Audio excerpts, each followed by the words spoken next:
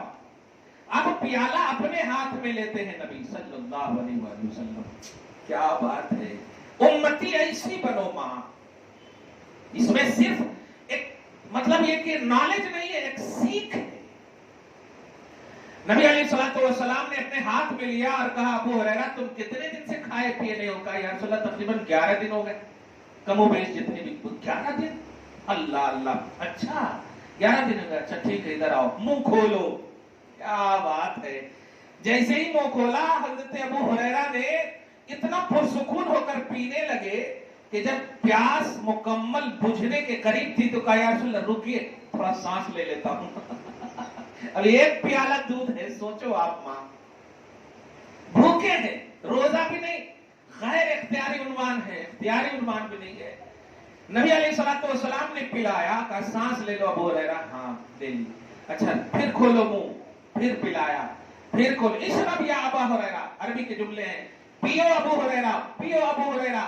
یہاں تک کہ اتنا پی لیے کہ خود ابو ہریرہ کہتے ہیں ڈکار پہ ڈکار اتنا سیلاب ہو گیا کہ آخر میں کہنا پڑا یا رسول اللہ اب ایک قطرے کی بھی گنجائش نہیں.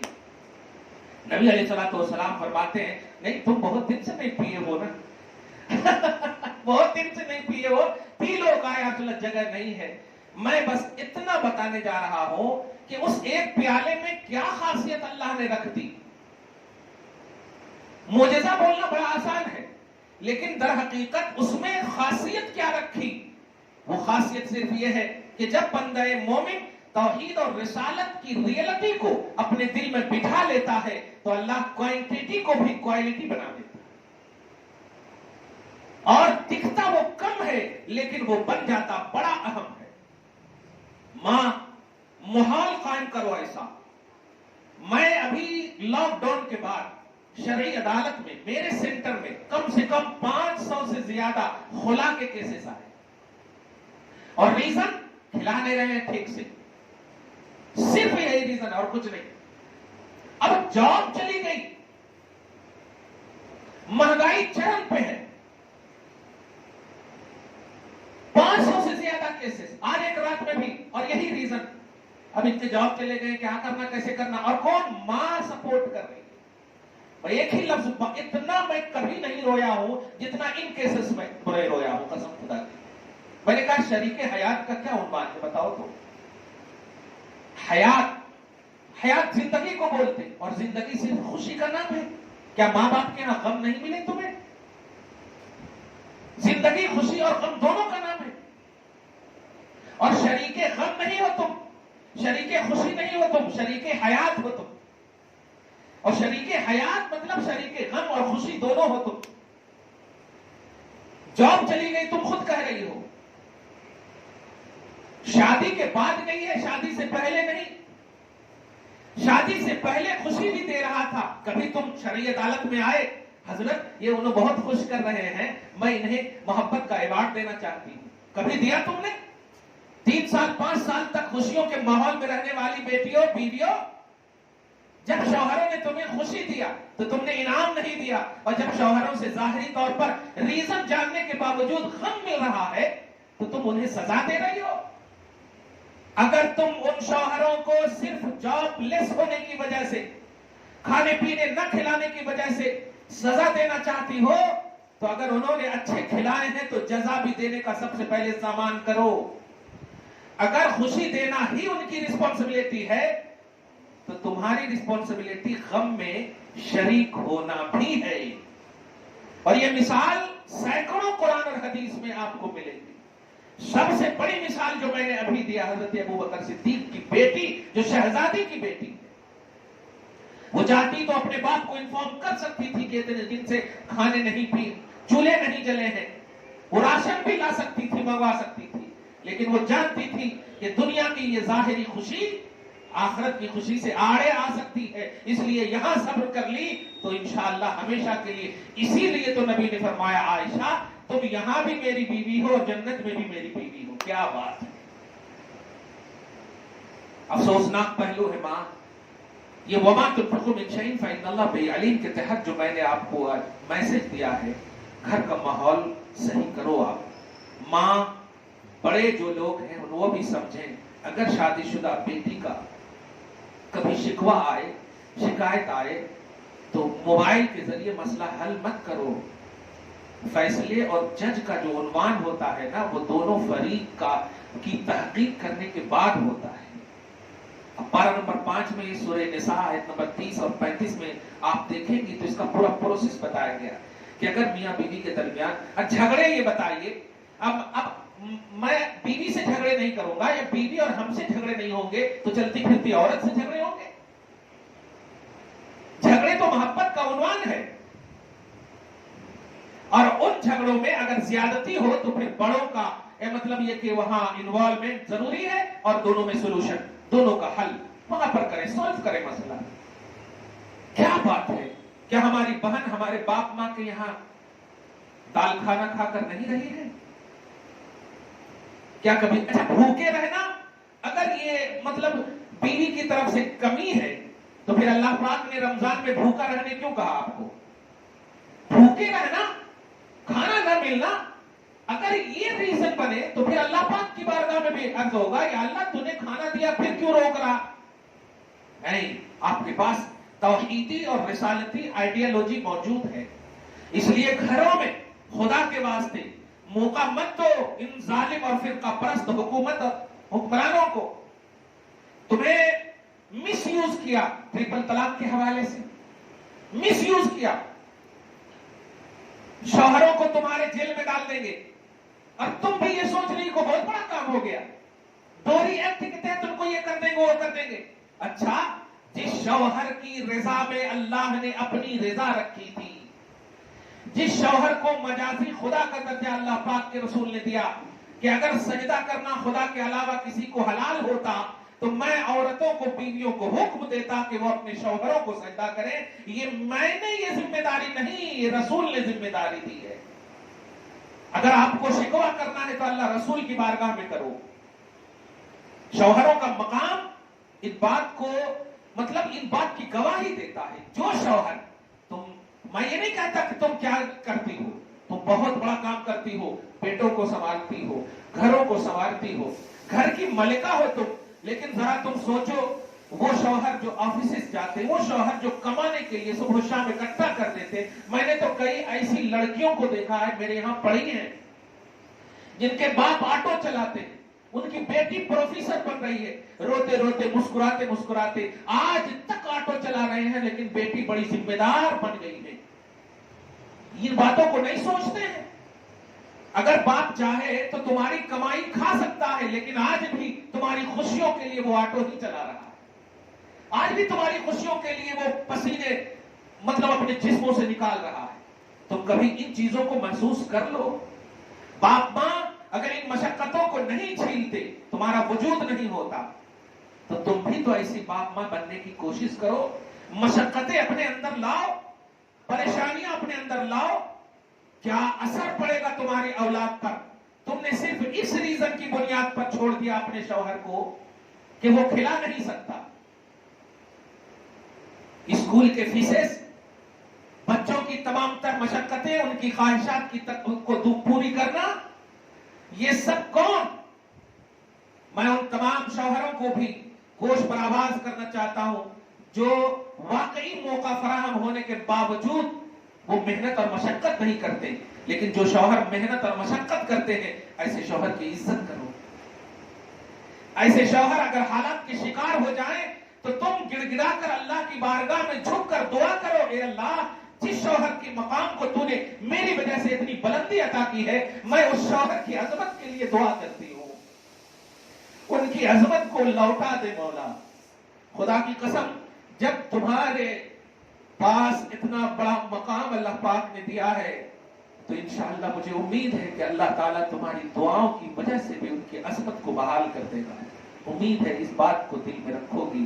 اللہ ہدایت پر قائم رکھے اور ہم سب کی بہو بیٹیوں کو عزت و وقار کا جینا نصیب فرمائے. والسلام علی من اتبع الہدی.